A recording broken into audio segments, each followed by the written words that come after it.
Welcome to Stories from the Center of the Universe, the podcast about the human experience.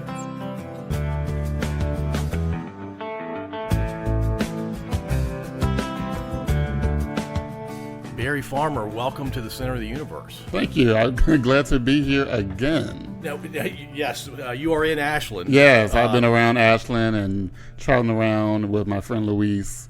You know, she's introduced me to Ashland, actually. I really didn't know too much about Ashland at first. And the funny thing for you is you grew up in the city. Yeah, I grew up in the city of Richmond.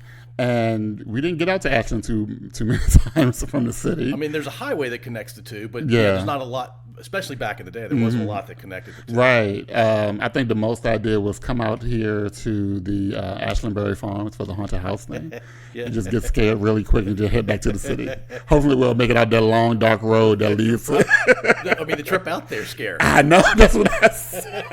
That's what I said when I first went out there. I was like, oh, God. I said, is this the actual place? Yeah. And they were like, yeah. I was like, are we there yet? Like, how far is this into the woods? Do we have enough gas? Has the experience already started? Right. So that's as far as I would go into Ashland, would be that Ashland Berry Farm as a youngster. Even as like in my 20s, me and my friends from high school would meet out there to just do a trip to the Ashland Berry Farms. But then for the Halloween stuff? For the Halloween stuff. But I like to drive around too. So for a couple of years, I've ventured out to Roses, which is for Route 1. Now you're getting into Ashland, Ashland proper. Yeah, so I love Roses. So I would make the trip from Chesterfield to Ashland. Just to go to Roses? I love Roses. It's like the little makeshift Walmart before there was a Walmart. Do they not right have Roses in Chesterfield? No, there's no Roses in Chesterfield. Not where I live, anyway. Are you saying like the only Roses in the Richmond metro area may be in Ashland? I think they had a newer one a few years ago that's on Mechanicsville. Okay. But before that one, that was like the only Roses you could really get to. You want to hear something hilarious? When I was 18, I built that shopping center along with a bunch of other Really? people. Yeah, I was on the construction crew that built that place. Yeah. Well, how does that feel? That's what I'd be wondering. Like people who build construction, different buildings and things like that. Like when you drive past it 10, 15 years later, like you remember it for sure. And you're like, yeah, I remember using my hammer in that part of the place. And I remember pushing gravel for the floor and all that. And being part of the pouring the concrete and all that stuff. Nice. Did you get to write your name anywhere around there? I was a pretty well-behaved kid. I would have felt like that was misbehaving. Oh, okay. Yeah, so I didn't want to. Well, I didn't want to get in trouble. Yeah. I was a rule follower when I was younger. Okay, I would have tried a little X somewhere. Just maybe put your initials. Yeah, right? Just a little BF somewhere, just a real small, so they wouldn't. But you would. Yeah, they wouldn't see it, but you would know. Yeah, absolutely. All right, so Roses. That's hilarious to me. Love Roses. All right, so but. You know Louise through Downtown Ashland Association. Yeah. And Downtown Ashland Association, my recollection is there's a lot on the railroad tracks. A lot of those businesses there, but it also is 54, that road that runs perpendicular to the railroad tracks. There's some businesses off of Route 54. Yeah. And it basically forms a big T. And that's Downtown Ashland Association. Okay. Louise introduced us over email because you have a partnership with Downtown. Yeah, so what we do, I have a radio show that's located here in Richmond. It's actually a syndicated radio show. So which is really cool, baby. Yeah, it's really cool. We got like 25 stations across the country that broadcast us Monday through Saturday in some states. So, you know, when Louise reached out to introduce her new job at the Downtown Ashland Association, I was like, okay. So I got to thinking, I was like, well, Louise, people need to know about Ashland and what they're doing out there, because it seems like y'all have a lot going on, and, you know, it's such a little small, quaint block. Quaint is definitely a word. That main part, that block where the railroad tracks are. I'm like, people need to be out here walking the streets any day of the week. And she was telling us about the concert series and things like that. So I reached back out to her, and I was like, let's do a trade. Let's do a partnership trade where you use your voice, because Louise has a beautiful voice. She's in theater and things like that. So like, you use your voice, you send us some audio to tell us everything that's going on in Ashland for the month, and we'll play it on air. And that's really a good partnership. Yeah, so she was like, okay, great. And I was like, just, do your thing, because I know she has all the equipment she needs to make it sound amazing. So I was like, do that, and we'll keep it going as long as you want to keep it going, because that's what my show is about. Even though we're like an entertainment show, we get to act goofy for 4 hours. Right. we have other people that come in. We have contributors that come in throughout the morning. Like we have a therapist, we have a realtor, a motivational speaker, a career advisor, things like that. And you're loving every minute of it, aren't Yeah, you? and I'm loving that because they are like that substance that my audience needs besides me and my crew acting goofy in between everything else. I mean, we're screaming, we're laughing, we're talking about, we're kind of arguing a little bit and things like that. But in between, after we go off, we need someone else to come in and say, hey, this is some knowledge you need to know. And I felt like having the Downtown Ashland Association telling people what's going on in this quaint little space that you can get away from. I'm sure it looks like a Airbnb town, you know. You can rent a little room somewhere, a bed and breakfast somewhere, and then walk the streets and visit these little shops and things like that. And there's a ton of history. Yes, there's a ton of history, and I didn't know that. Louise has taught me so much about Ashland, and I was like, "Hold this, not." I said that movie about the horse was. The horse was from Ashland? She was like, yeah. I was like, holy smokes. The horse definitely has roots to Ashland. And so the daughter of the owner of Secretariat has been on this podcast as well, Kate Tweedy. And you've been to King's Dominion a million times, I'm sure. There was an old horse farm where the event Meadow Event Farm? Yeah. That's where Secretariat was born. Wow. Right there. But there are tons of ties to Randolph Macon and some other folks in Ashland. The other, because I'm from Ashland, I will tell you this. The population of Ashland hasn't really changed. It's been between 7,000 and 9,000 for like the last 50 years. Now, that's Ashland proper. Where we are right now is not. I have an Ashland address here, but we're actually not in Ashland. Really? The town limits. Yeah. What does it even? I mean, what is all that? No, but so let me tell you the center of the universe part. Yes, Ashland is the center of the universe, but whenever I'm talking to a guest on this podcast, it's also the center of the universe. Nice. So it works both ways. All right, so let's dive into, and we'll come back and talk about Downtown Ashland Association because I know Louise wants to put some stuff out about this particular recording and a few others we're doing.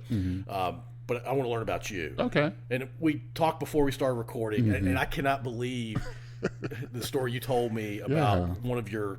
Did she actually teach you, Miss Carter? Miss Carter. Oh, Miss Carter was not my English teacher, but she was across the hall. Okay. So, but her and my English teacher were like best friends. So, I guess she read some of the roll or something and saw the addresses of the kids, and she saw her childhood home address, and she came to me. She was like, "Hey Barry, you live on 609 Overbrook Road?" And I was like, "Yeah, I do." And she was like, "Well, who has the room with the bookcase in it?" I said, "That's my room." And she just had this big smile. She gave me a hug, and she was like, "That's my room. Oh my God, I can't believe y'all still kept the bookcase. My dad built me that bookcase." And I was like, "This, I always say Richmond is like really small. It's the smallest city right. in the world. Where everybody, like, you will know someone that knows someone." Yeah. And I knew of Miss Carter. I didn't work directly with her, but for her to come and seek me out because it was bringing back memories from her, and she was actually talking to someone who grew up in the room she grew up in. I think, that helped both of us. That was like, oh my gosh, what really a connection. Cool. Yeah. So growing up in Northside Richmond, and I lived like 2 doors down from Battery Park. My grandmother raised me. I grew up in kinship care, which is another form of foster care, with my grandmother after being shipped from home to home and things like that. How many different homes did you live in? I lived with a lot of my mom's friends and different relatives as well. And so some of those experiences were good. And some of them were good and some were not good. Yeah. Okay. And when you have, as a young child, when you have those experiences, you tend to take on certain behaviors and things like that. And going to live with someone you don't know, because I did not know my grandmother from a pancake, or whatever you say it. Yeah. So she was a stranger to me. Right. And I was like, well, who is this lady and why I got to go with her? Type of thing. Yeah. So she took me in. She was an empty nester when she took me in. So for someone to give up that, maybe she didn't really want to take you in. Right. Yeah, because my grandma was she was a little wild one. She liked her freedom. Yeah, she liked her freedom. She has pictures to show. But I think she felt like she was doing the right thing, and she I guess she kind of missed the parenting part of her life because she really took really good care of me. Like, so y'all became tight. Yeah. Well, I love my grandmother. Yeah, she was to the day she died. We were just two peas in a pod. Even when I moved out, I would go back, pick her up, take her to the grocery store, buy her groceries, take her wherever she needed to go, check on her, Yeah. things like that, because she kind of became my responsibility because she had outlived all her kids. Yeah. So Wow. yeah, so I was like, well, what do you need? Where you want to go? Do you need anything? And my grandmother was one of those strong women, like, no, I got it. No, I got it. Even when she was sick and she didn't tell anybody, she was like, oh, I'm good. I'm fine. She didn't want to be a burden. No, and I guess that's what it was. She didn't want to be a burden to anyone, but I just try to do my part to pay it forward back to her. I can't pay her back for what she did because you can't measure that. Right. But you can at least do, pay it forward and try to see, well, what can I do while you're still here, type of deal. Biologically, she was your grandmother, but the connection was one you guys built over time. Yeah, which yeah, is, absolutely. Pretty cool story. But moving around a bunch, did you have siblings that were moving with you? Oh, yeah. We had, we didn't get to stay together. So I went to live with my grandmother because she was my father's mother. My sister stayed with my aunt, which was my mom's sister. And then another sister stayed with her dad's sister. So we were just all over the place type of deal. And you guys didn't get to spend a whole lot of time together as kids. Actually, 3 of us did get to spend a lot of time because before I went to live with my grandmother, I was staying with my aunt, which was my mom's sister. Right. And in order to get the girls were like in full-blown foster care. They were somewhere out in the woods, and my aunt wanted to get them back. Yeah. So the social worker told her, she was like, well, he can't stay because we can't have 2 different genders sharing the same room. And my aunt was like, well, I want all of them. She was like, well, you have to make a choice, So my aunt called my grandmother, which is my father's mother, and she was like, Miss Cora, I have your son's son, and I need to get his sisters out of foster care, but would you be willing to take him? And my grandmother agreed to take him. How old were you at the time? I was about 4 going on 5 at So the you were time. pretty young. Mm-hmm. Yeah. And so going with my grandmother so my sister can get out of foster care was, I didn't understand at the time, but it was still a great move. I got my own room, and I was the only child in the house. I got, So, well, you and a woman a couple generations older than you. Right. So, my aunt made a promise to me because I was not having it. I was not happy about leaving her. And she was like, if you go, I will come and get you every weekend. I promise. Okay. My aunt did that for 5 years straight. Until I just started going with other people, like neighbors. I had a friend next door. He would come over to visit his grandpa, and I would go with them places or spend the night over their houses for the weekends and things like that. But that's really where I learned to keep a promise, was from my aunt, because she did not break that promise. She came every weekend. What a great example. Yeah, exactly. And that allowed me to spend time with my sisters, and we spent holidays. I would go over there for Christmas and Thanksgiving, part-time at my grandmother's house, part-time at my aunt's house, things like that. So we didn't really get separated for too long. We just see you on the weekend, and then my grandmother would watch my sister that was under me. She would come over a few times to play or spend the night and things like that. So, they did a good job of trying to keep us together. Did you guys go to the same school? No, we lived on completely opposite sides of town. So I think we only went to school together like once, and that only lasted like a school year or something like that. And you have a good relationship with your sisters now? Yeah, they're sisters. They get on my nerves. I think all sisters are like that. Right, I'm like, hey, y'all, what are you doing? What do you want? Don't do that. There's no question all sisters are like that. Yes. So I tell you that we did kind of grow up together because they still get on my nerves. Yeah. We're not tiptoeing around each other like, oh my God, what's going on? How are you doing? It's not like we're speaking to each other like we're strangers or anything. Yeah. We're far from strangers. Y'all had enough interaction. Right. We had to spend enough time together to still be able to fight and do whatever else we need to do as siblings. Just normal stuff. Yeah. Right? How long ago did your grandmother pass? Oh, she passed away back in 2010. Oh, wow. So a while ago. Yeah, it's been a good little while since I talked to her. You were 23 at the time. No, I was actually 21 at the time. Gotcha. Yeah, because I was 22 when I was 20 when I got into being a foster parent. She was still alive. So you had started the process. Yeah, at I age started 20. the process. I actually started the process at 19. All right, By the time, Before we go there, let's finish the first 18 years. So your grandmother lived in the John Marshall district? Yeah, she did. We lived on Overbrook, in the Battery Park area. Okay. Near Dove Street Armories? Is that? Near the park. Okay. The actual, like, where Arthur Ashe used to play tennis. Oh, yeah. That park, like 2 doors down from that. Gotcha. So that's why I played that a lot as a kid. I would just go out the door and go down to the park and hang out or play set or whatever. Because that's, to your point, didn't Arthur Ashe grow up in that part of the city? Yeah, he did. He grew up like maybe a mile. He lived in Brookfield Gardens, which I could probably see from my house if I walked to the end of the block or something. Where did Arthur go to high school? I don't know. Maybe he went to TJ. I think he probably went to TJ. I think he might have went. That was probably the proper zone at that time. But those kids end up going to John Marshall later. Yeah. Okay. Gotcha. All right. So you went to John Marshall. You knew Miss Carter, and let me just explain my connection to Miss Carter.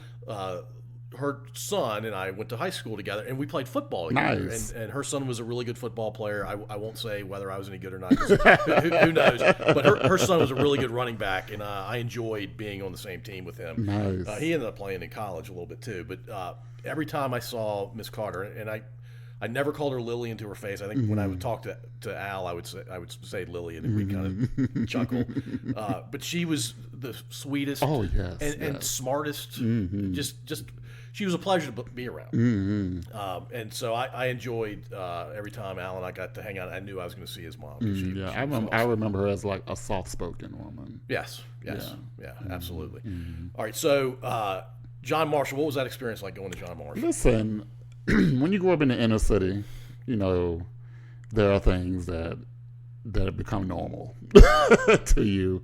But I would say the camaraderie between you and your friends at John Marshall, people tend to make their own assumptions about what goes on in some of the schools in Richmond, but that's why I'm asking. Yeah, I don't want to do that. The everyday life back then, anyway. You know, it was just all of us were in the same situation. Nobody really was above anyone economically. Yeah. Everyone, you know, kind of tried to stay out the way or things like that. They weren't big on fighting or anything like that. It was just a lot of camaraderie and goofiness, and that's what I remember. High school kids. Yeah, high school kids. Yeah. And typical high school kids and what we refer to as the hood. So it was like, you know, everybody's in poverty, living, trying to figure out what they're going to do next. And that's basically what my class, I remember I'm class of 2006, and everybody was trying to figure out the same thing. Nobody really was being lazy about what they wanted to do. They're trying to be ambitious about what they wanted to do, and trying to figure out, how do I make it out here without breaking the law? You learned how to strive because you were naturally in a struggling situation. And I remember, like, most of the people that I hung out with, they were like, can you come here after school? Everybody's like, no, I got to go to work after school. Yeah. You know, they were proud to have jobs back then. They weren't like, I don't want to go. We were actually going out looking for jobs and then doing those jobs, then going to school and doing extracurricular activities and just trying to make everything work on our end, because some of us were just really taking care of ourselves. And we're like little mini adults preparing for adulthood. I know I was one of them. I had 2 jobs senior year.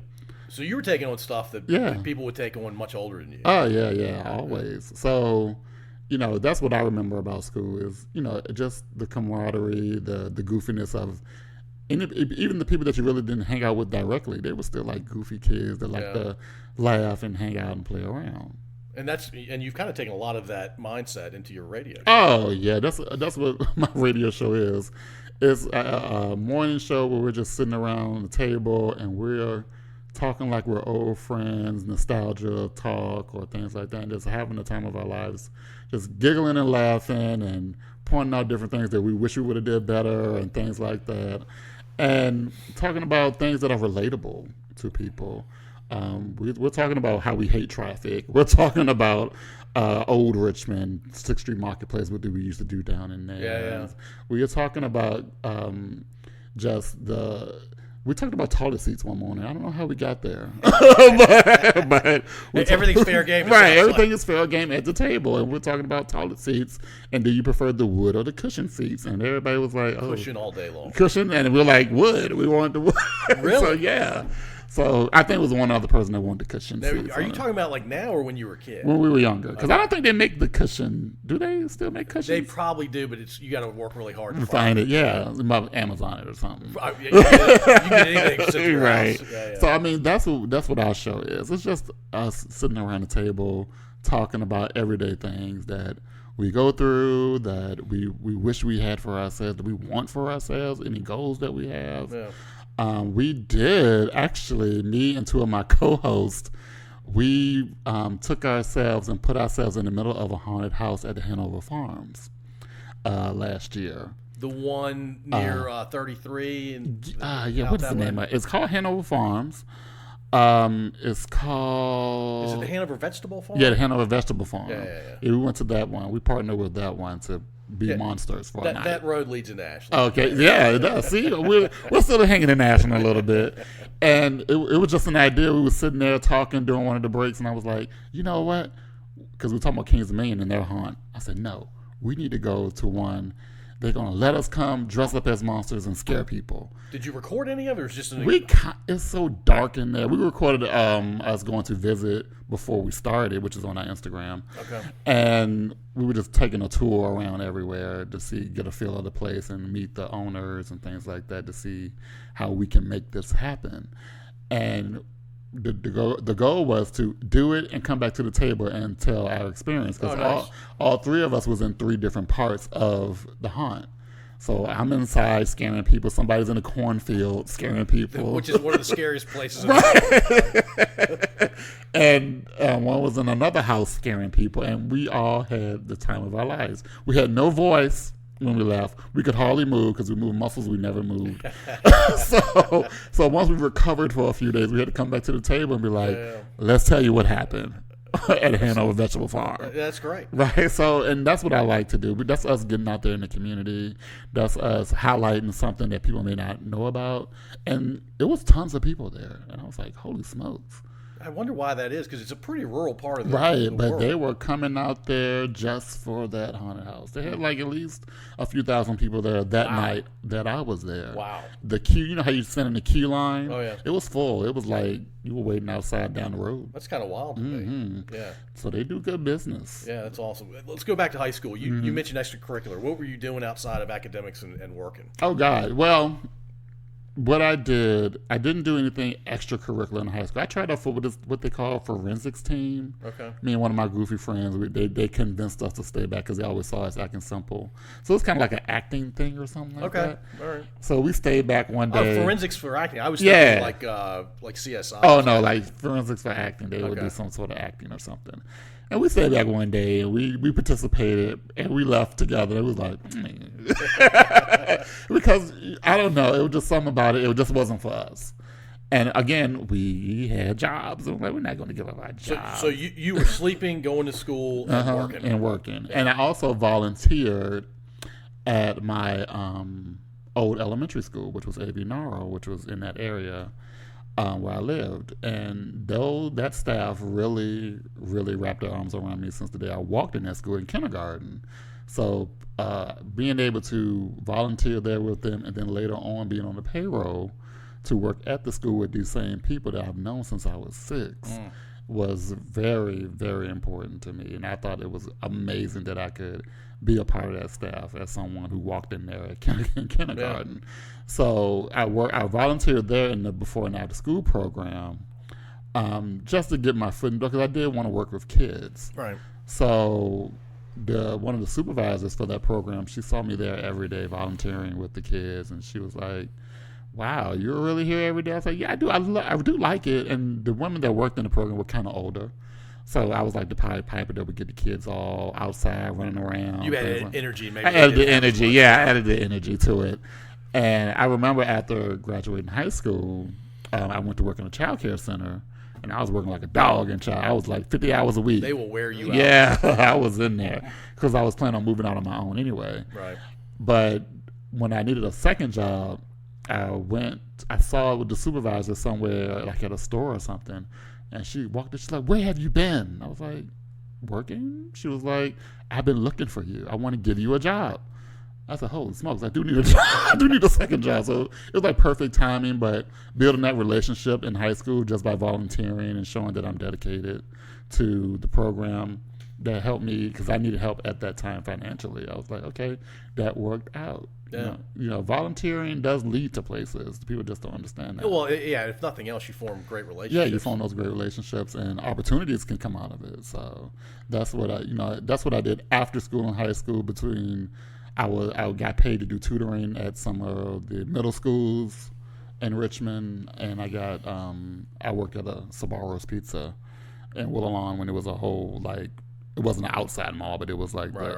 Yeah. It was an inside mall at that time with Right. food court and everything. So I worked at Sbarro's during the summers, and then I also did summer school work at some of the elementary schools in town as well. Okay.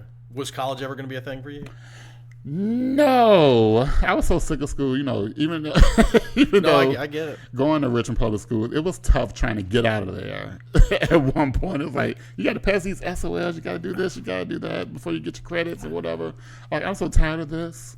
I just want to work with kids in a different way. I don't even want to teach at the board. I just want to work in a different way. Yeah.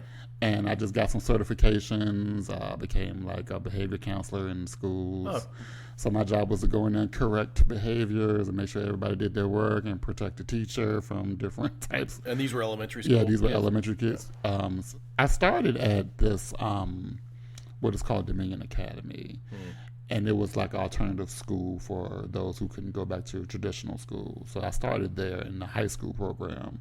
Even though I was fresh out of high school, I don't know what they were thinking, but they hired me. And these were kids that came from a broken situation. Yeah, they broken. So someone come from group homes and things like that, and they just can't be in a big setting. They got to be in a small setting and whatnot. So my job really there was to protect the teacher from them, so they can learn and the teacher can be safe, basically. Yeah. No, it all makes sense. Right. All right. So I don't remember exactly how we got into this, but you had mentioned that you adopted your oldest, and then you said I've actually adopted 3 boys, and then you showed me a picture, and I want to. This is pure audio, but I want to draw this picture for everybody. I'm a 55-year-old white guy living in Hanover County, Virginia. You're a 37-year-old black guy who's from inner city Richmond. You live in Chesterfield now. And when you showed me the picture, I'm like, what? I think he's messing with me. No, but they're 3 white kids with straight long hair. At that time, well, from that picture, maybe one of them's definitely got the haircut. Right. Since. Yeah, all of them have that. So please tell me this, because I'm very familiar with white people adopting black kids, but it's rare that it goes the other way, especially as a single parent. So please tell me that story. Well, that story began when I was working in childcare.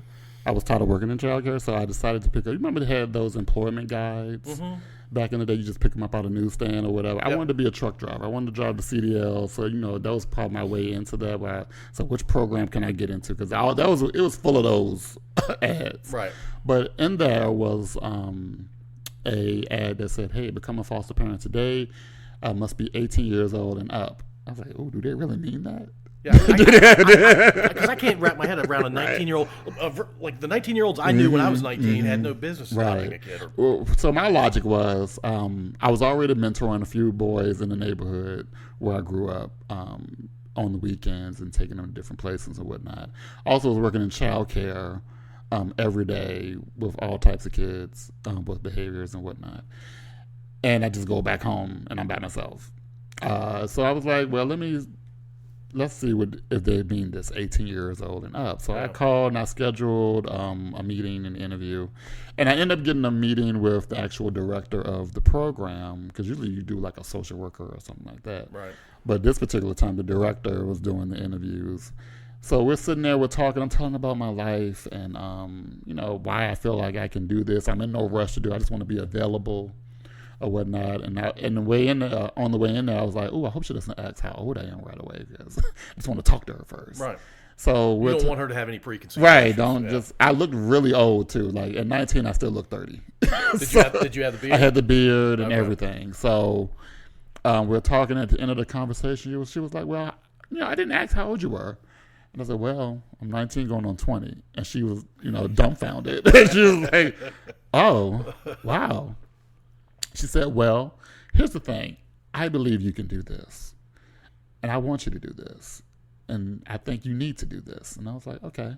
She said, I'm going to have to fight my higher-ups to get you there, but they're going to see it my way once I talk to them because I really feel like you can do this. No matter, even though you're young. She said, I'm going to be honest with you. No one's looking to place a child in a home with a young single male. Right. She was like, I was like, I'm not in no hurry. You know, whoever is, if I'm make myself available, and that's all it is. I said, I would have to move because I still living in a 1-bedroom apartment. So everything seemed, how things just come together in the order in which they should. And I was also doing yard work for my old elementary school art teacher. I would go over there just to make a few extra bucks. And we were sitting in her kitchen catching up. And she was like, what's going on with you? And I was like, well, I signed up to be a foster parent, so I'm going to trying to find a 2-bedroom apartment. She was like, oh, what? You did what? I said, yeah, I think it's something great to do. And she was like, okay, wow. So after I left the house, I saw that she had called me shortly after, and I saw her voicemail. She was like, Barry, I don't know why I wasn't thinking about this earlier, but I have a 2-bedroom for you in Bird Park if you want to move in. And this was the nice part. It's like Swan Lake area. Oh, yeah. It was like those really, really nice homes. And it was a duplex. And she was like, you can keep the same rent you're paying now, and you just do the yard work, and we'll call it even. And I was like, holy smokes, I'm about to get a 2-bedroom. That's crazy. For the same price I'm paying right now. Because I was like, how am I going to pay extra rent on my salary? Right. But she worked that out for me, and she let me stay up there. I stayed there for 5 years with that same rent and just the same deal. So as that was coming together, I got a call from the director of the foster care agency, like, okay, we need to schedule a home visit. We need to do this. We need to do that. As soon as you moved in and whatnot. And I couldn't believe they were actually moving forward with me. And you're still 19 at this point. I'm 20 now. Okay. I'm 20 now. And I was like, okay, great. Okay. And I'm like, well, I'm still not expecting a child anytime soon. So I think about a few months in, I'm just still going to my meetings, my trainings and whatnot. And my director calls me because I got my license from the ages 6 to 12 that I can foster. So my director calls me. She was like, hey, I got a kid for you, but it's out of your license. So I'm going to get you come back in. We're going to change your license because it's a 16-year-old. I said, I'm 20. You want me could be your friend, right? You want me to foster a 16-year-old that's a former gang member from a group home? I was like, sure, why not? And that's what I did. I went and got him off the group home steps with his stuff, and I brought him back home with me. And he was a gang member. He was a former gang member. Wow. And he was just really looking for another chance or whatnot. But where I lived, it really wasn't going to work out for him because of the temptations of the few blocks over. Right. Swan Lake is nice, but the 2 blocks over is not that desirable. Right. So we had to make him move after about 6 months, I believe it was. So she calls me again. And she's like, hey. So he was just a foster situation. He's just a foster situation. Yeah. All of these were supposed to be foster situations. Just foster. Yeah. She calls me again like a month after he left, and she's like, okay, I got another 16-year-old or a 7-year-old. And I was like, yeah, let me try the 7-year-old this time. Okay, let's do that. And she didn't have any information other than his name. And his name was Daryl. But the way they spelled it was like Darrell. So I was like, oh, that sounds like almost like Darrell. He might be black. But the pronunciation with that spelling, right. He might be white too. Right, he might be, but he might be black. Because the teenager that before him was like biracial, Puerto Rican and white. So this kid, I was like, oh my God, okay, he's black. Okay, Darrell. They're saying it wrong. It's Darrell. So I go to meet him. He's up in Northern Virginia, and I go to meet him. I meet the social worker. We met at like a Wegmans up there. And she's like, okay, come on, let me introduce you to him. And we're walking upstairs because this particular Wegmans has a 2nd level. So we're walking, and she's walking towards these white people with this white kid. Everybody's white. Everybody's white. And I said, I know she's not about to sit down at this table with this white kid. And she said that you could have brought me for 2 cents and hair change. Oh, I man. was like, holy smokes. In my head, I'm like, what the hell am I supposed to do with this white kid? Because I had never really dealt with white kids. You knew he was Daryl at that moment. Oh, I knew, because I was like, you're Daryl? He's like, that's me. And I was like, holy crap. This is crazy. Did they know I was black? I said, she knew because she got my homestead. They know I'm black.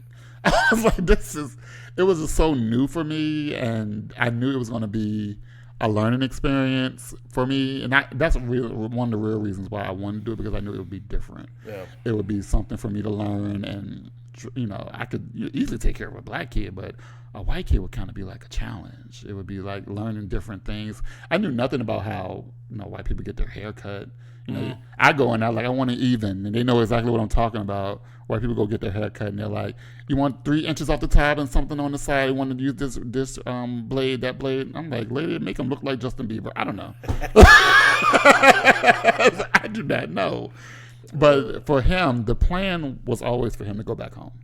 When I got him, they were like, he's going to stay here a little while. We're going to see, can we get the family to take him? Some family to take him. Nobody would agree to take him.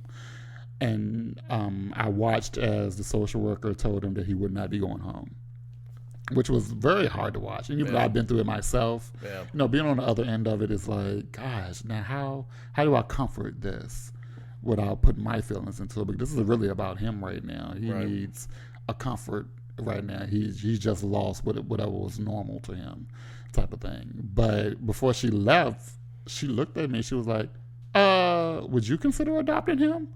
I said, who, me? Like, and you're how old? I'm 21 at the time when she asks me. Yeah. I was like, who, me? Oh, no, I'm 22, actually. And I was like, yeah. Yeah, he's been... Because y'all have been together for a while. We've been together for some months at that point, and I was like, I would do it. And at one point, they came and got him and took him somewhere else to a different family for like a few days. And that's when I really feel like, oh, I didn't know I liked this kid this much. I didn't know I loved this kid like this. And he came back and he ran to me because he was ready to come back the first night he was there. He came back, he ran to me, and I was just asking, I said, would you be okay if I adopted you? And he was like, yes, Dad. Because he's been calling me Dad since the day he came. Oh. So I was like, okay, I will, this is my son. I want to keep him. And the social worker was like, okay, we're going to make it happen. I was like, okay. And it was like, I couldn't believe, I didn't even get to tell my grandmother really, because everything was just happening so fast, and she was sick. She had stomach cancer. I didn't even know it. And by the time it was so progressive that she was kind of like out of her right mind type of thing. So I really couldn't say, hey, guess what I'm doing? Yeah. It's more worrying about her like she's in the process of passing away. So I'm playing a waiting game. Right. And I'm like, okay. And at that same time, they're playing the waiting game of getting me approved to adopt this kid. So, but I think, I told my aunt, I was like, sometimes you can't keep certain people around.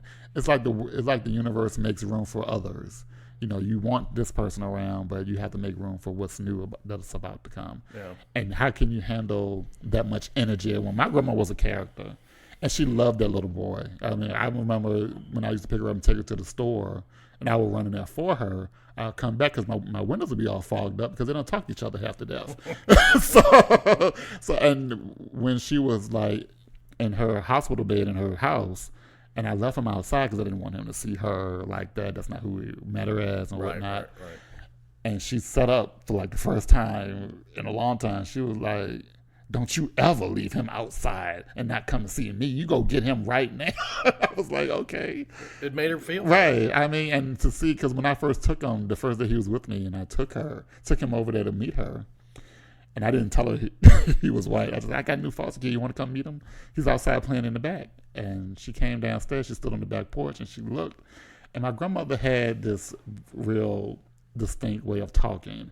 And these sounds that she would make as excitement or like things like that. And she would make this sound. She said, oh, Lord Barry, they gave you a white kid? I was like, I said, yeah, they did. She's like, I never thought I'd see anything like this. But adopting him, it felt natural. You know, after taking care of him and us bonding like we did, I just felt like it was the right thing to do. I love that kid. That kid loves me, and it was just the two of us for a while. Yeah. So, it gave me purpose. Like, this kid really just taught me how to love. Like, I never heard "I love you" so much until this kid came. He was like, "I love you, Dad. I love you. I made this for you, Dad. I love you." And I was like, and me saying it back to someone and actually meaning it was like, wow, this is really different for me because I don't come from an affectionate family like that. It was like, oh, I love you, miss you, things like that. But that kid really taught me about what love really is and how to express it. And now he's the same age that you were he's 22 now. Wow. Yeah, he is the same age that I was when he was adopted. Yeah, that is true. That's wild. I didn't even think about it that way. It's pretty wild to think about. Yes. Is he still in town? No, he lives in Northern Virginia. He's actually a mechanic now, which he always loved cars. So I'm glad that he did that. Okay, so he's living a good life. He's living the best life he can live right now. How often do you see him?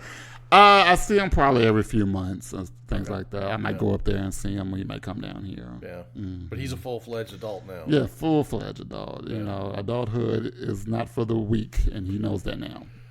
Especially at that age. Well, and here's the thing, and my listeners, all 12 of them that listen to every episode, they know, they've heard me say this a few times. The brain, especially the male brain, doesn't fully form until 25. I heard. And you've adopted a kid at age 22. Yeah, I had 3 by 25. Wow. So yeah, all 3 were adopted by 26. Yeah, so it was like. All right, tell me about the second son. Well, the second one was a tricky case. And by the way, are we going into places that they don't know about, your sons? No. Okay, no, so they know all this. Yeah, they know all this. Okay. The second son is a tricky place. He's not from here. He's from actually Pennsylvania. Okay. That's why I went and got him. When I adopted my oldest son on the ride home after being adopted, he was like, "Am I going to have a brother?" I'm like, "Dude, I just adopted you 30 minutes ago. We're not even back in Richmond yet." So let's get us acclimated as father and son before I go adopting a bunch of kids.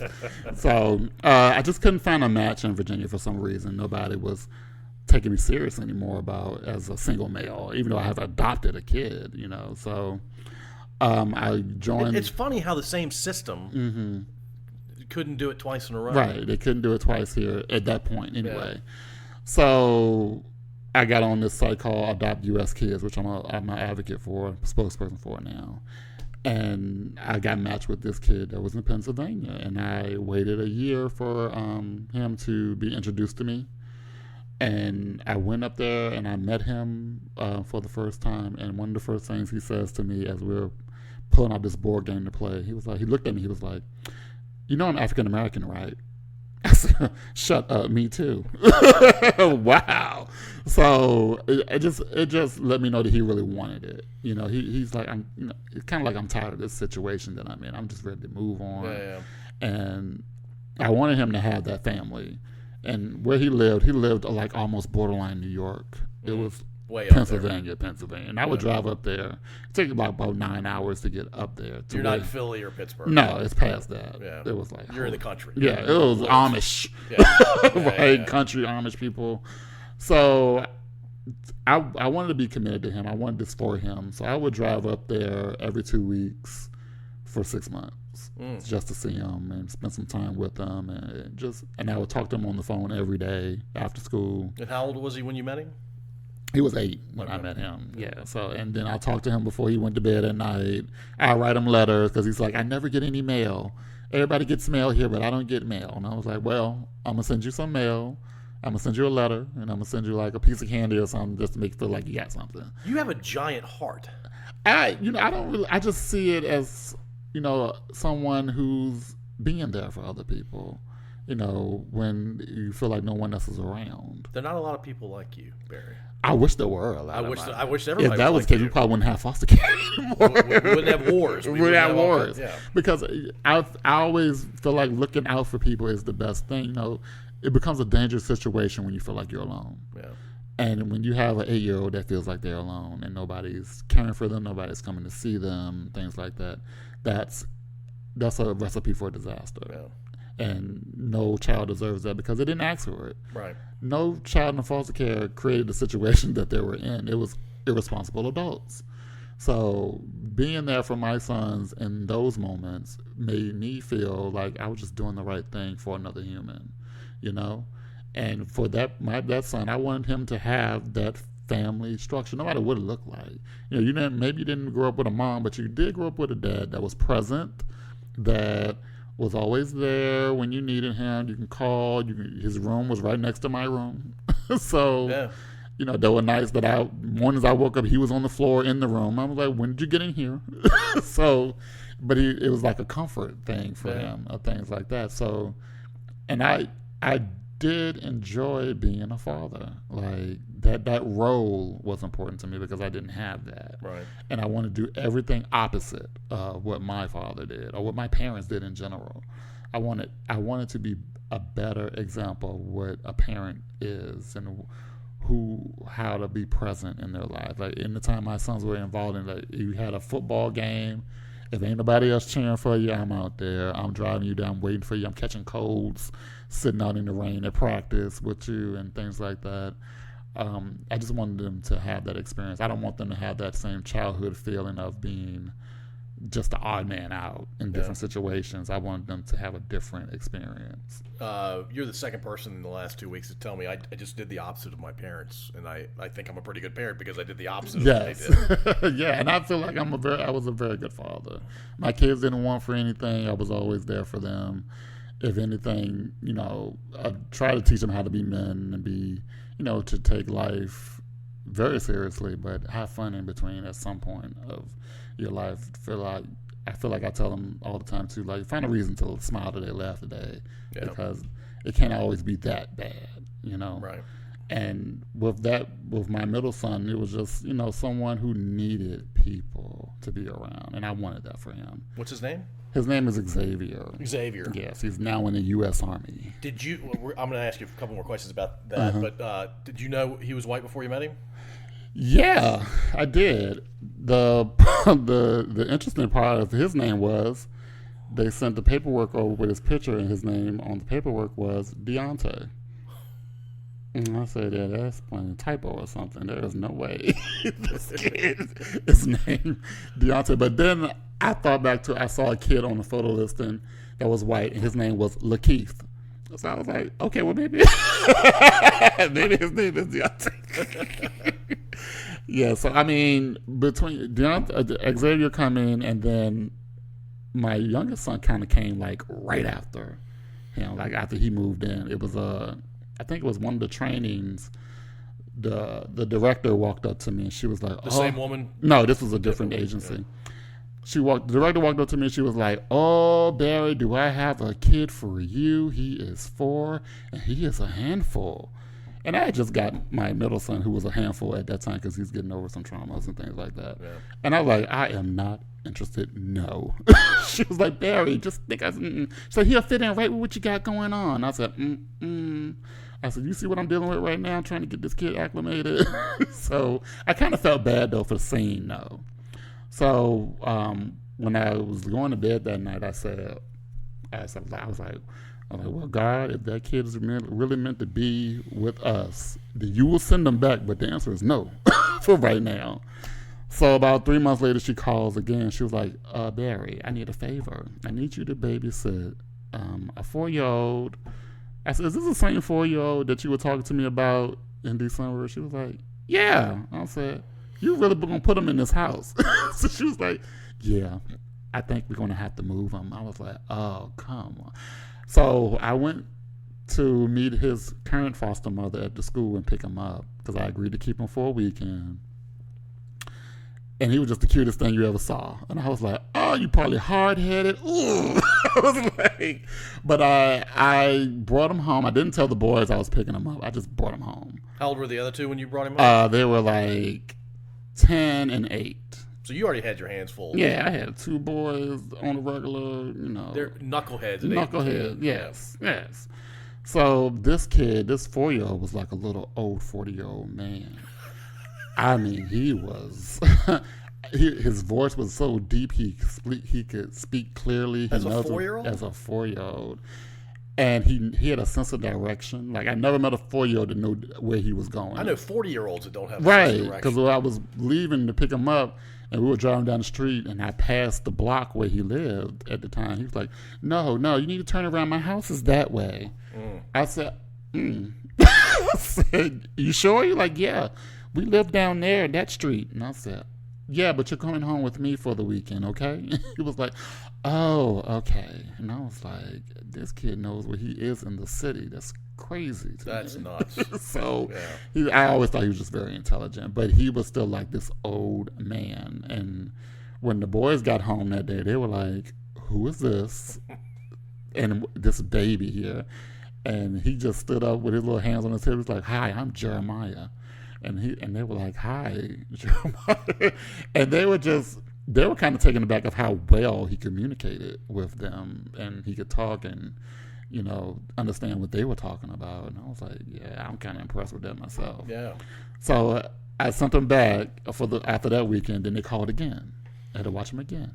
Then they called again. They were setting you up. Yeah, and I was like, this is such a setup right now. And then they came to me like, here's the thing. Since you've been watching him, would you consider taking him in with you and your boys? I said, well, let me talk to my boys about this. Because, I'll talk to my oldest son about the second one. Now we have 2. And I need to talk to these 2 about the third one. And they agreed. They were like, my oldest son was like, we're not going to say no because we know what that feels like to have to move and go somewhere else. Pretty mature for a 10-year-old. Yeah, exactly. Yeah. So I was like, okay, well, we're going to do it. And once I say yes, there's no turning back, no matter how much it gets on your nerves. They were like, okay. So we let him move in. His social worker had showed up at my door, and she was like, I already know who you are. I just kind of bring some paperwork because I've heard about you from others. And I said, oh. She said, I was hoping you would say yes, because when I heard he was here, I was hoping you would say yes. I was like, really? Who told you about me? It's like social workers talk. And I was like, oh. Wow. She said, but your name had came across my desk a couple of years ago for another child, but he had already had somewhere to go. And I was like, oh, so you knew that I was this young? She was like, yeah. She said, but it's impressive. You don't have any issues, really. And I like that. And I think he belongs here with you. So, and that's how he ended up staying with me and getting adopted as well. And he's still with you. Yeah, he's 14 now. He's going to high school next year, and I don't like middle schoolers, so I'm so glad he's out. That's a really tough age for everybody. Right, nobody. The kid plus everybody right, around and I'm like, I don't like you right now. So, but that's I call him baby boy. That's my baby boy. He's still very smart, very handsome young man. He's going to break a lot of hearts out there. He's going to get on a lot of people's nerves out there. He knows it. I know it. So, did all 3 get along? For the most part, yeah. All 3 got along. I made sure everybody respected each other's space. Like, if they don't want to be bothered right now, don't bother them. Yeah. We also had my godsons come over as well. So I was up to like 5 kids in the home at one time because I was doing the kinship for that. Right.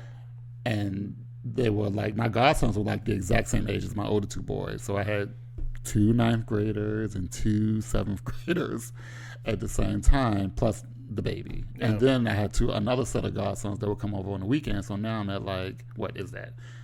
7, 8. And then it's like a camp. I call it like a little frat house. Yeah.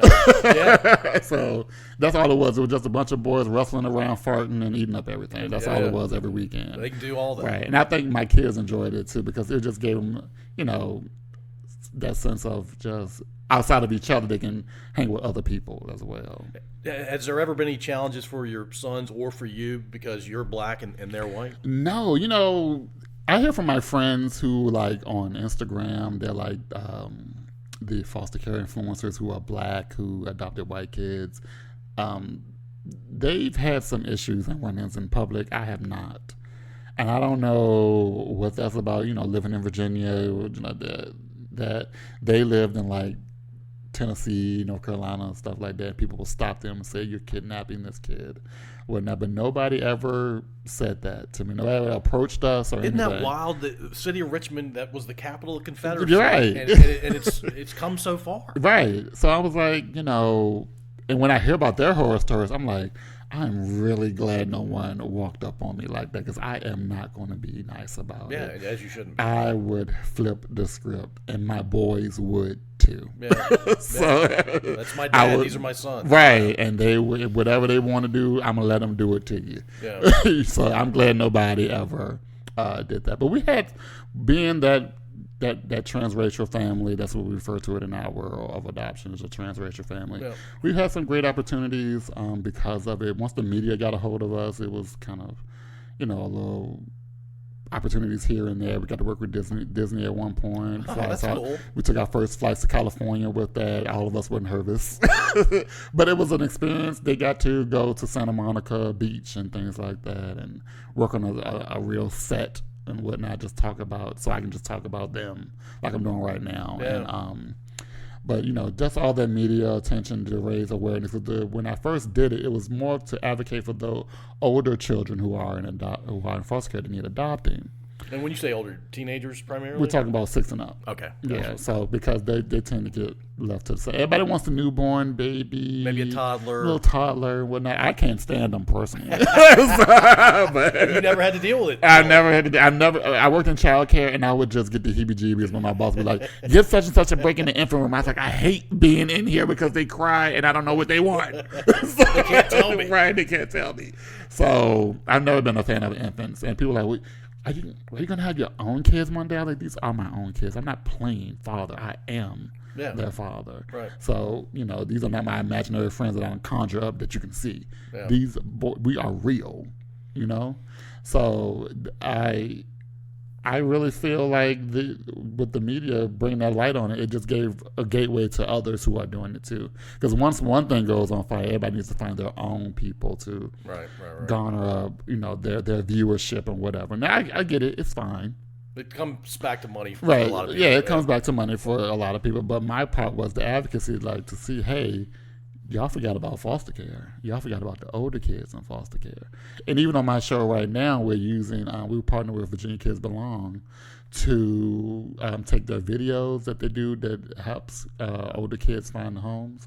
And we've taken their voices and put it on air during my show so they can have another outlet to, you might not get to see them, but you can hear them talking about their story and what they're looking for in a home and whatnot. And I had the pleasure of hanging out with a young man during one of those videos. And he was like, and I was like, why did you decide to come? They have a choice to go participate in these things. I'm like, why did you participate in this? And he was like, I'm just looking for a second chance. I live in a group home.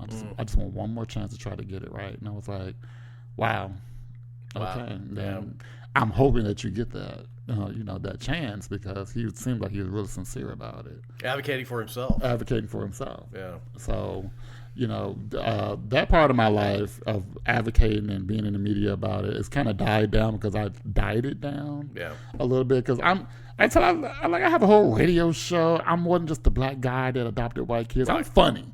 I have a good time on air. I'm more than that. So with that, I take a step back and I let my friends who have a similar family do their thing, and they've been thriving in it, and I'm proud of them for it, to keep raising that awareness and getting those deals to take care of their families and things like that, and I'm happy for that. But I'm in a radio. But one thing, you get the trolls online and people from both sides criticizing you. Why did you adopt those white kids? All those black kids that were in foster care. Let's be clear, there are not a lot of black kids in foster care. If there were, I wouldn't have ended up with 3 of them. So 3 white kids. Yeah. Black people tend to do more kinship care, which they take care of. They'll send them to a cousin or an aunt or somewhere, and to avoid the traditional route of foster care, but it's still foster care. Yeah. So, saying that there's a bunch of black kids, there are more white kids in foster care than there are black kids. Well, and that's the demographics, right? They're more the population. Right, exactly. Yeah. So I don't know where they get that number from with that logic. They're just mad because my family doesn't look the way you want it to look. Well, and it's your family. Yeah, it's mine. Mind your business. Yeah. Why do they even have an opinion? Right. I mean, you can have your opinion, but leave us alone. Right. So don't bring it direct. Just keep it over there. Don't bring it directly to me because I don't care. Yeah, you can keep your silliness over there. Do that. But I think one of the best memes, somebody on Reddit made a little meme about us that said, the story, everybody liked it, but in the comments, somebody said, well, I didn't know. He said, oh, snap. I didn't know T-Pain adopted Hanson. And I screamed, I like, that was good. I like that one. That was really good. Well, I mean, the picture you showed me, they have hair like Hanson. They do like mbop. And T-Pain, I mean, that works for you. Right, that was me with the dreads. I thought that was one of the best comments out of everyone I've ever seen. I'll never forget that one. I thought that was amazing. I said, I like that one. That's you funny. Control that one. I like it. That's really funny. Yes, because I can see where you're coming from. Because they do like Hanson a little bit. And I do like T-Pain. That's hilarious. By the way, my favorite T-Pain song he did with Andy Samberg and that crew, I'm on a boat. Have you seen that video? No, I haven't seen that. I'll have to, you'll have to check it out. Okay. It's really funny. It's for adults only. Oh, okay. It's pretty funny. Xavier, you mentioned is in the Army. Yeah. What's he doing in the Army? He's a tanker. Okay. Yeah, he's training to be a tanker. He just graduated back in 2023. Okay. So he came home. I told him he needed to get his life together. You need to figure out what you're gonna do, because The Army's not a bad right. place And for some people. I came home one day. He wasn't at home, but he walked in a little bit after me. He's like, I have enlisted in the Army, and I was like, okay, because you need to find something to do. Wow. So I was like, okay, so when you leave, when are you gonna do? He was like, well, I gotta do this, I gotta do that, blah blah blah. And I was like, okay.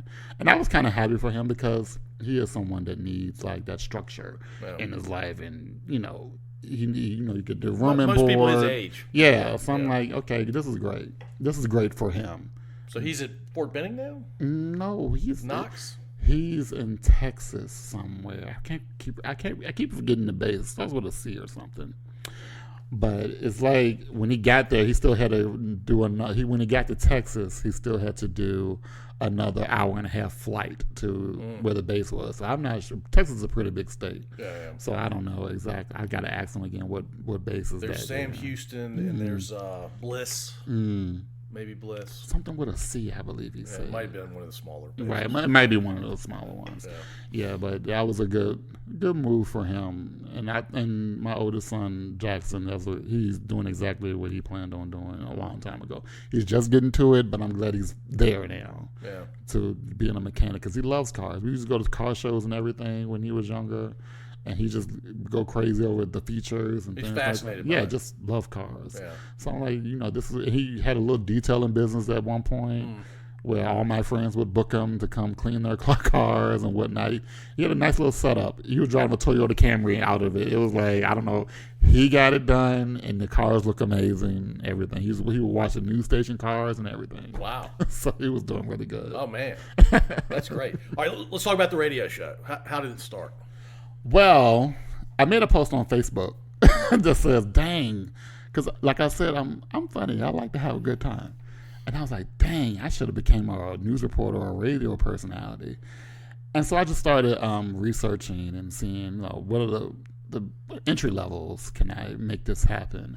And I found this local station in Richmond. And you had all three boys at this time? Yeah. This was recently, back in 2019. Oh gosh. Okay. Yeah, I launched this radio show. It was I talk about it when I think about how I launched the show. It was a 1 hour show on a Wednesday at 10:30, and I called it the Bear Home One Show. So stupid. You're learning. I'm learning, and they let me do it. And I was like, you have to start somewhere, And I was like, I do understand that. So once a week, at the craziest hour that you could think of, was just right up my alley. It just gave me time to perfect it and learn the craft. And I had great coaches who worked on radio for like 20 years. So they taught me everything I needed to know, working the board, stuff like that. And just me finding myself in radio, finding my voice, I should say, in radio. And then I found my co-host, who used to be a coworker years before, who was in acting. She was an actress, and she worked on radio a little while as well. And I was like, I saw her at an event that we were working at the radio station. I was like, hey, I need a co-host. Do you want to try? She was like, sure. Let's see what we can do. And I was like, how are we going to do it? She had like a work schedule. I was like, we can pre-record it. And we could just do it that way. But I said, but you can't get to the studio. So we decided to do it from her kitchen table. And we sounded awful. The audio was terrible. Just because of the walls and the acoustics. It was the mics, everything. It was just janky. So I was like, we're going to get better. We're going to get in the studio somewhere, and we did. But like a few months into it, we got into a studio. So then I started thinking bigger. I was like, oh, we can work it. We can go on every day in Richmond. So we're just working towards that now. And eventually, the station that we were working with, they decided to put us on every day. Still at 10 o'clock. I was like, it's still weird, but okay. People are at work typically. Yeah. And, nowadays people listen to everything on their phones or their devices and whatnot. And they're listening 24/7. Right. Yeah. So we kept it that way. So then in 2020, like the beginning of 2020, we decided, like, okay, let's send our demo out to some stations and see if anybody wants to pick us up outside of Virginia or somewhere in Virginia. Yeah. So I just started sending things out to different stations across the country and in Virginia, and everybody started responding like, yeah, we would love your show on our station. We would love it. Were you shocked that they responded that way? I didn't think we were that good. But yeah, I would have assumed that there would have been a lot of people out there already doing it, like too many people trying to do it. Well, there are not a lot of black morning shows. You got your Steve Harveys, you got your Ricky Smileys, you got your other local ones in your state, but there are not a lot of local black morning shows.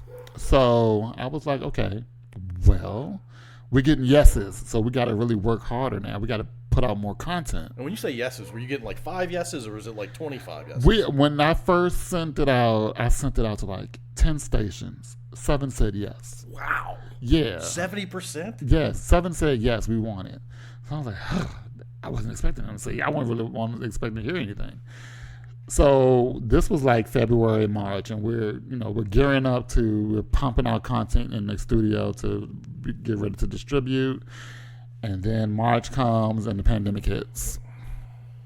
And we were still getting yeses from a few other stations. So we're up to like maybe 10 or 11 stations at that point before we even launched in these places as a syndicated show. That's kind of wild. Right. So the pandemic hit and shut everything down. And it shut all of our deals down that we were working on. Within an hour, I got all these calls that said, well, we're going to do this. We're going to cancel this. We're going to cancel that. And I was like, what about my syndication? What is going on? Some of the stations started calling back. We're like, we're going to have to rethink this syndicated and the show. We're going to be shutting down. We're going to be doing this, going to be doing that. Were they shutting down because they were worried about money? They were worried about, the actual COVID wasn't going to affect the radio show. Oh, it did. But it shouldn't directly. Well, it affected the radio stations because of sponsorships and things like that. Nobody could go anywhere, so there was no need to promote anything. So I had to go back to the drawing board. Plus, my co-host Sharon was not playing with COVID at all, so I couldn't even get her out the house.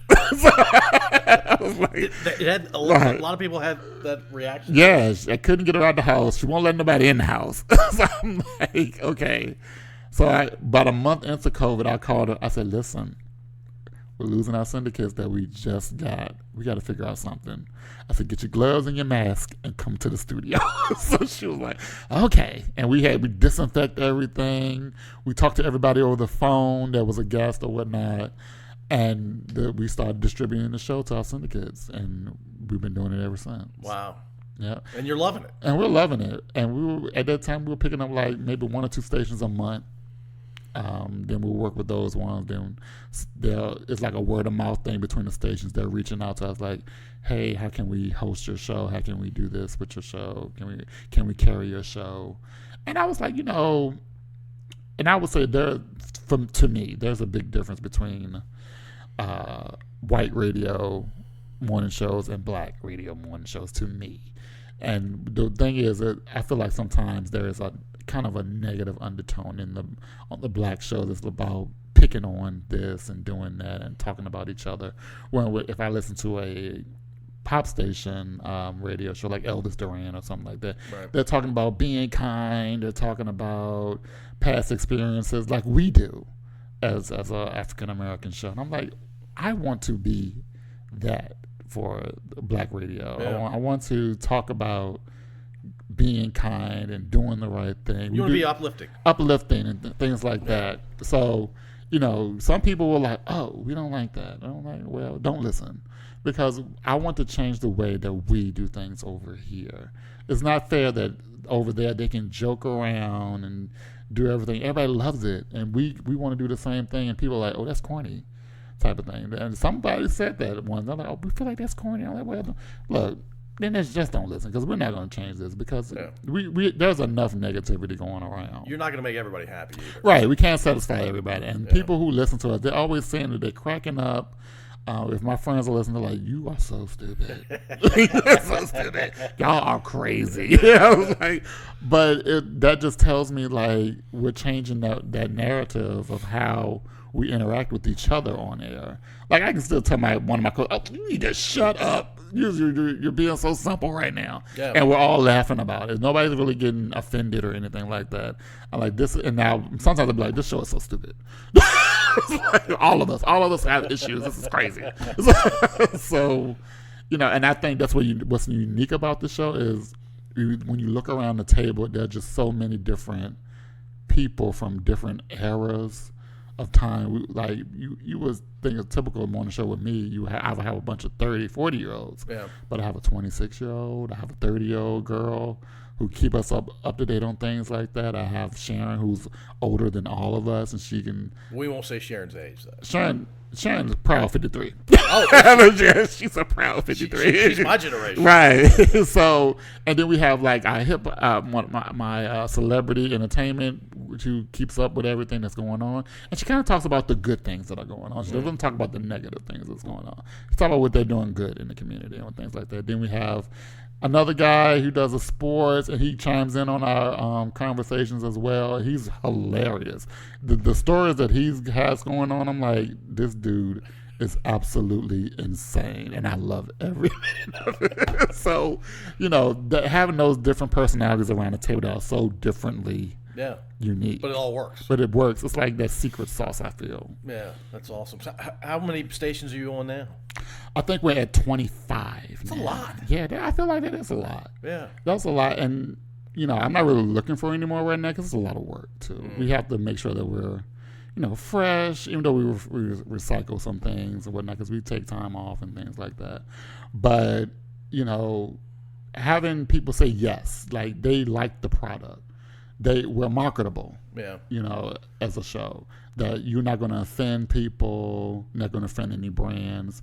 They can be comfortable asking sponsors for this and that after listening to our show that we didn't go so far off the rails. Right. And there have been moments where we had to come like, hey, what did you crazy? Don't say that. So I'm like, are you serious right now?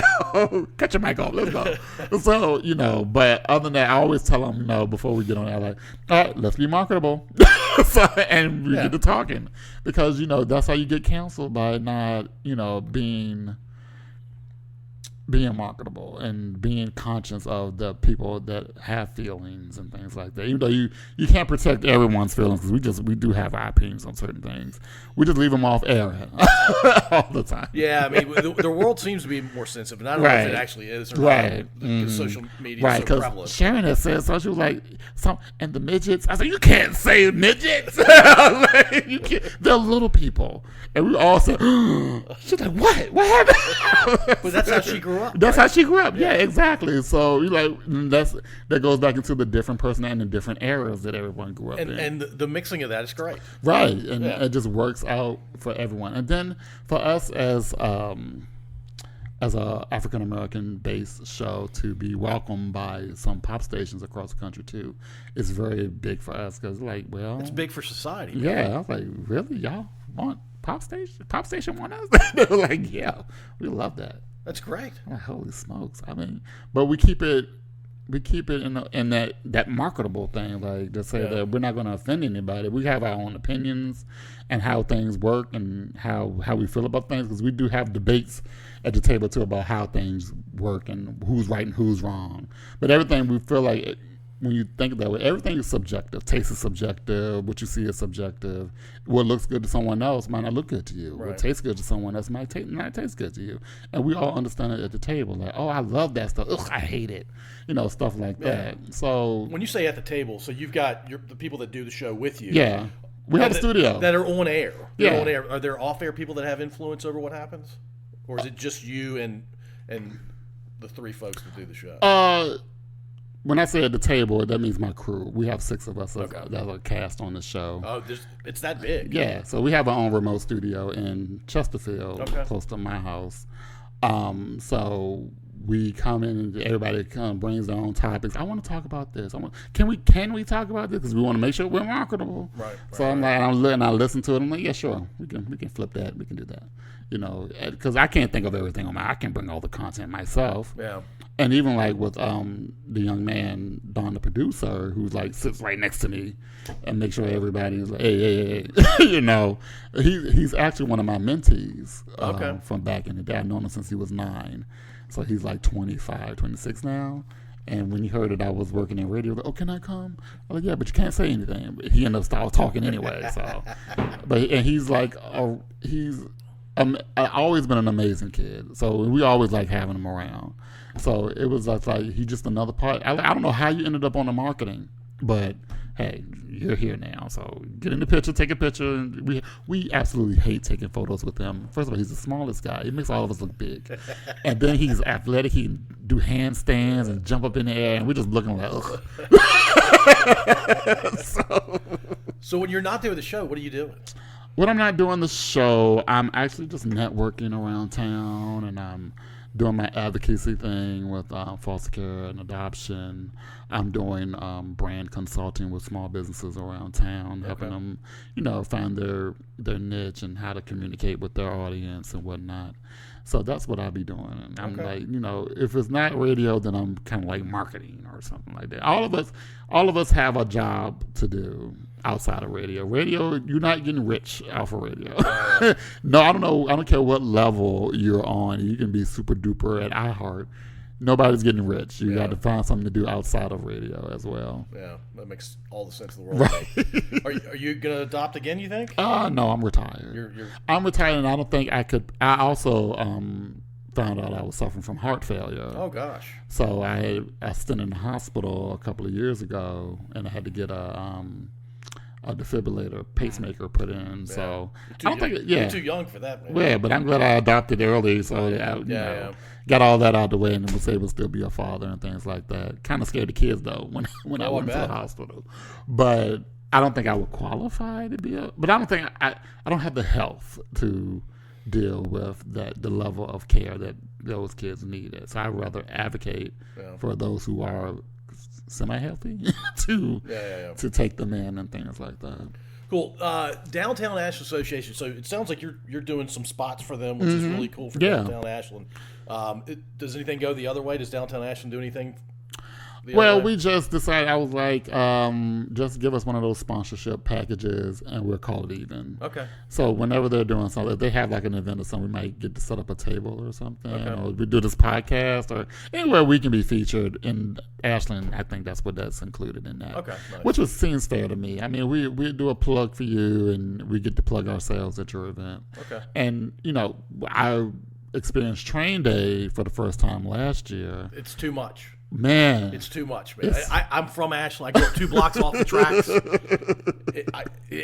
As an Ashlander, and I'm all about trains. I fell asleep to trains rolling through town, but there's just too many people.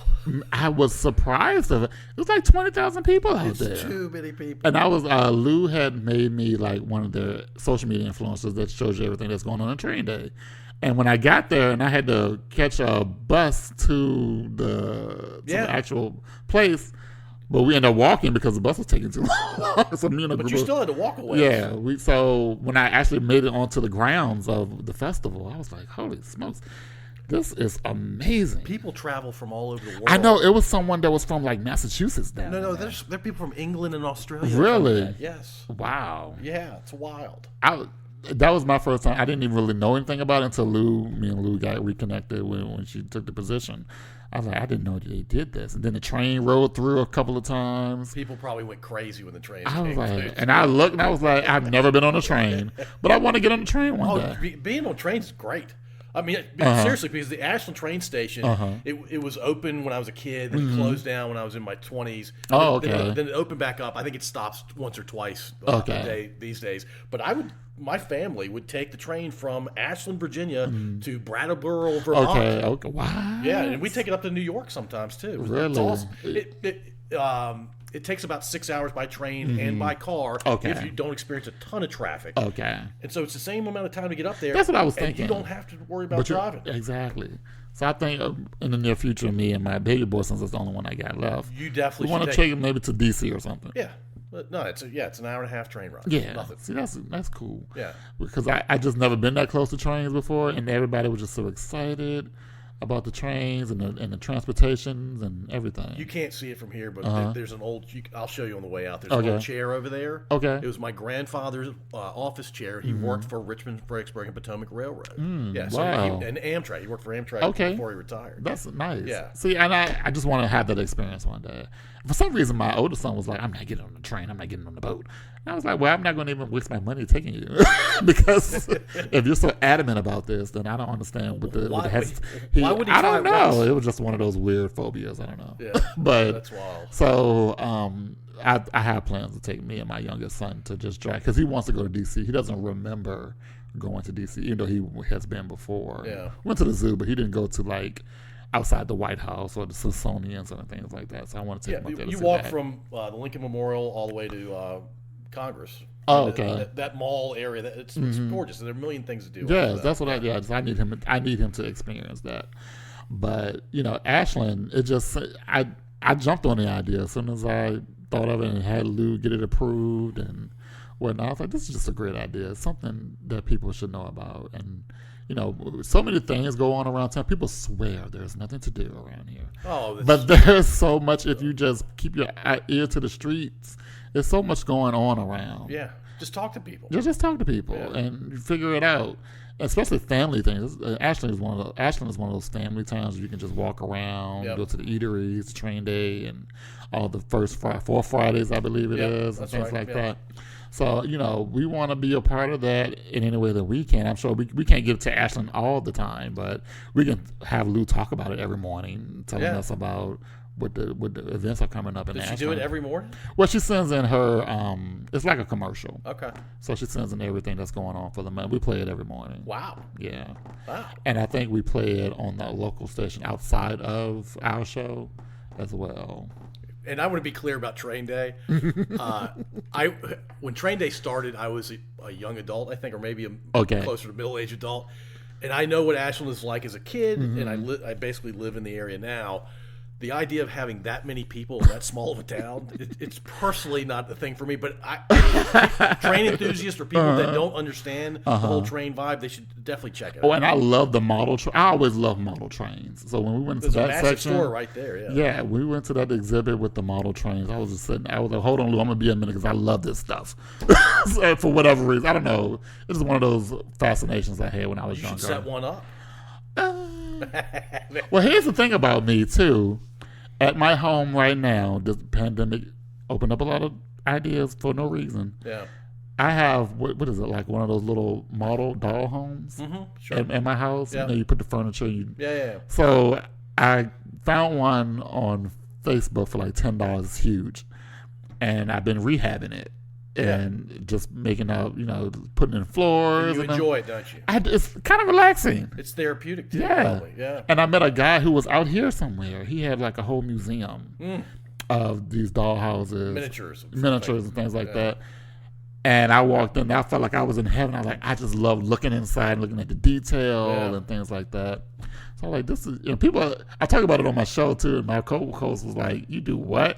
I said, don't judge me. I have a home that I'm rehabbing, and I can't even live in it. So it's like, but it's relaxing. But it is relaxing, and it's fun. You go to the Hobby Lobby or the Michaels, and you're looking at different stuff that you can put in. Oh yeah. And stuff like that. And I'm like, I like that. I'm going to paint it a different color. I might just send it to that guy that has, when I'm done, I might just send it to him, like put it in a museum or something. That's really cool, though. Yeah, so I mean, Ashland kind of, you wouldn't expect someone like me to be walking around Ashland. So it's like, but it's an eclectic place. It is an eclectic place, but just looking around, for some reason I'm from the city, but I like the small town feel of when I go to, like when I travel to like Lawrenceville to see my friend who owns a coffee shop down there, and she's on that one block downtown thing. Yeah. And I was like, it's just so quiet and quaint down here. It's relaxing too. Yeah, and it's not no hustle and bustle of the city, but you're not near anything. Yeah. So where's the Walmart? You got to drive 30 minutes right. to get in there. And we're like, how? And that part gets me from being from the city and being 5 minutes from everything. It's like, I can handle that on a daily basis. It's nice for a couple of hours or a day or two. I could live in the middle of nowhere. Yeah, but I grew up in a small town. Right. Yeah. Well, Barry, it's great meeting you, man. Nice meeting you as well. Yeah, I'm excited for your show. I 25 maybe becomes 50 in the next year.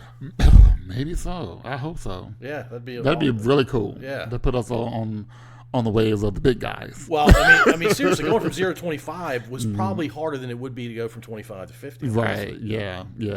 But if we just keep putting out the good product and being marketable, we'll get there. I know we will. I feel like we are a very talented bunch of people. Yeah, that's great, man. Well, thanks for doing this. I really appreciate it. Absolutely.